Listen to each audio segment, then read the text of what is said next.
why in this birth of human life it is so much stress? The answer is Durlabham. Durlabham means the intelligence that you have got now in this form of body. It is very rare. The intelligence, how it is rare, how it is important. Now here we are discussing about science of God, maybe very small number of men we are sitting. But we are all, because we are human beings, we are able to discuss.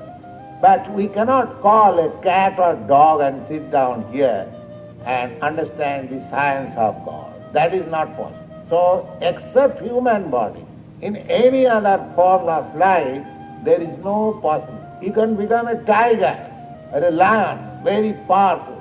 It is a useless life, useless life. I had correspondence with one gentleman in England.